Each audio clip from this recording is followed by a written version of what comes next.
In 1979, David Davenport claimed that Mohenjo-Daro, one of the oldest cities on Earth, wasn't abandoned. He said it was destroyed by an atomic blast 4,000 years ago. Skeletons sprawled in the streets, abnormally high radiation, fused glass that only extreme heat could produce. It sounded like proof of the first nuclear war in history. But almost no one stopped to check where Davenport's evidence actually came from. Davenport's name first appeared in connection with Mohenjo-Daro in 1979, not in a major scientific journal, but in a brief, unverified letter circulated among enthusiasts. His claim was simple and dramatic. Mohenjo-Daro had been destroyed by an atomic explosion 4,000 years ago. Davenport described a circular area of devastation measuring about 50 yards across, where he said skeletons lay as if caught by a sudden, overwhelming force. He suggested these remains showed signs of being burnt to ash, their limbs twisted in unnatural positions, and pointed to glassy beads and vitrified bricks as evidence of temperatures far beyond what any ancient fire could reach.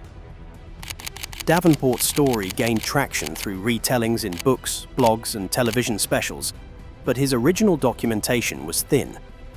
The supposed radiation readings, taken, he claimed, with a Geiger counter, were never published in any scientific format. No instrument logs, calibration records, or raw data have ever surfaced. The main excavation records from the 1920s, written by Banerjee and Marshall, make no mention of radiation, nor do they describe a single catastrophic event.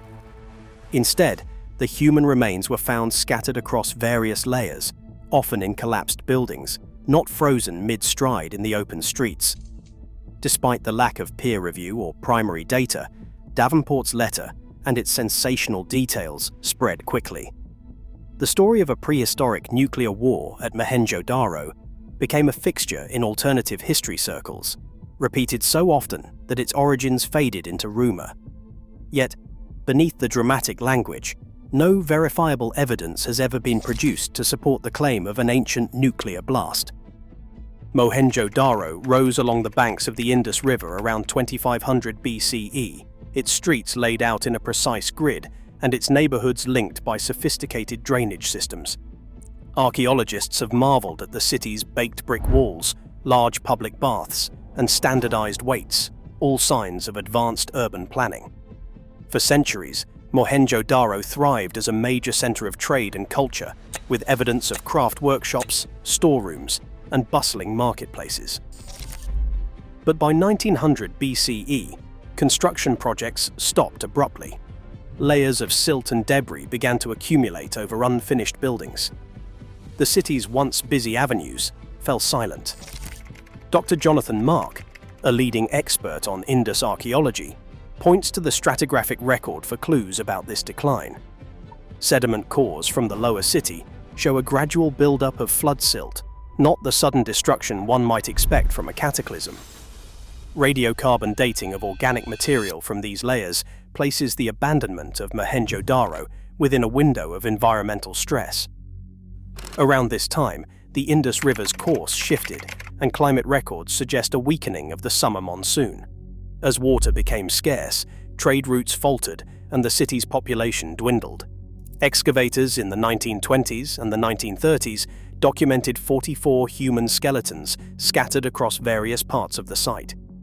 These remains were not found in a single layer or mass grave, but in different buildings and street levels, sometimes separated by centuries.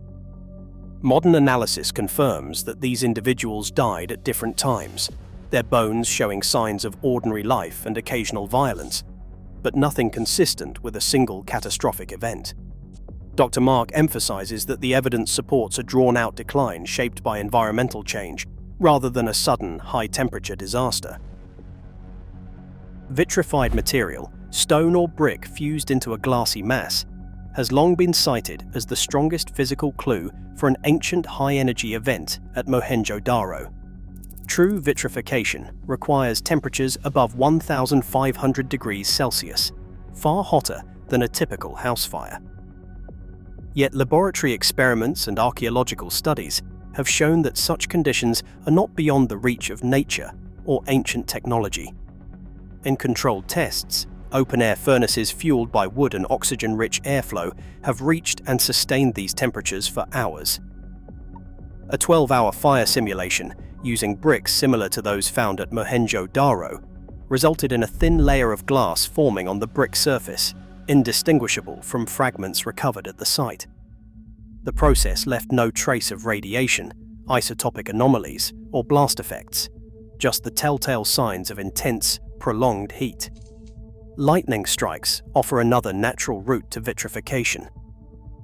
When a bolt carrying tens of thousands of amperes hits sandy or silicate-rich ground, the temperature at the strike point can soar well above 1,500 degrees Celsius in an instant.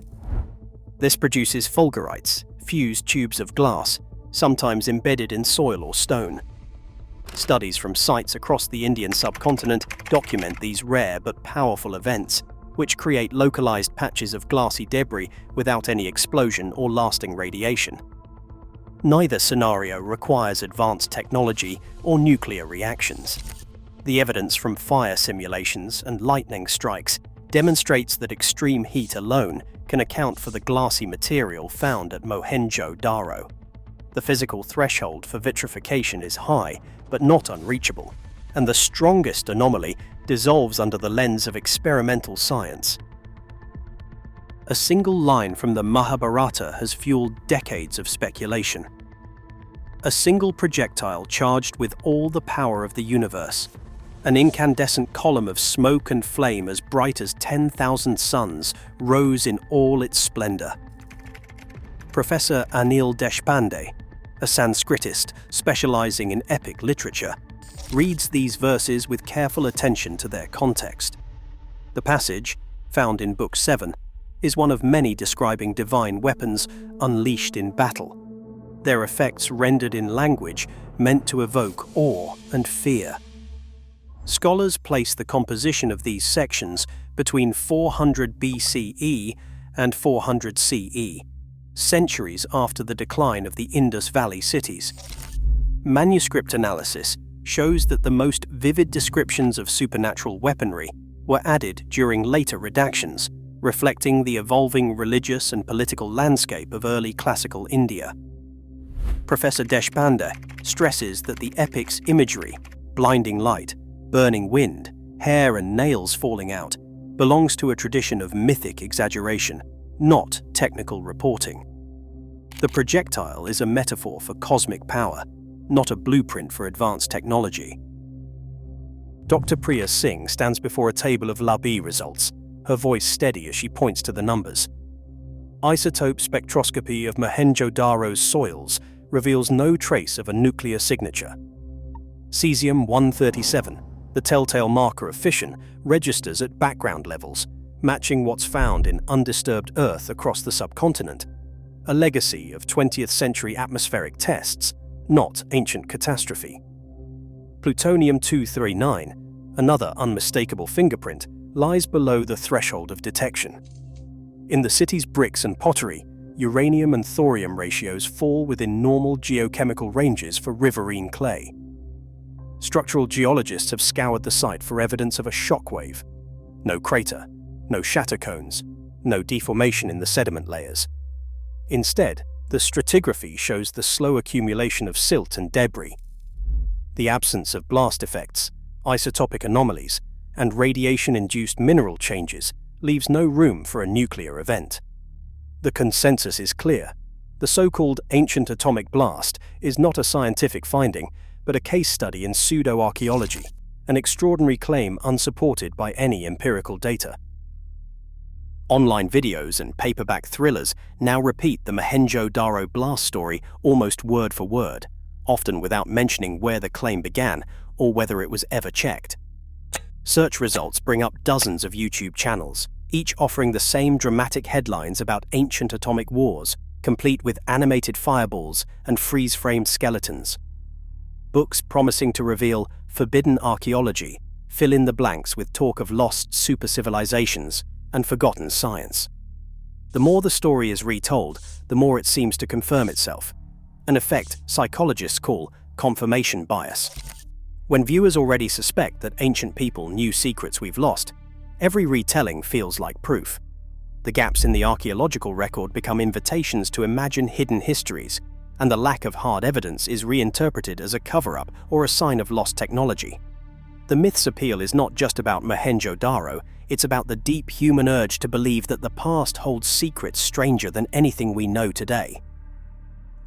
Even as science rules out ancient atomic warfare, wild theories still thrive, fueled by gaps in what we know. In a world awash with viral myths, critical thinking remains our best tool. The real mystery isn't the past, but why we keep rewriting it. What do you think?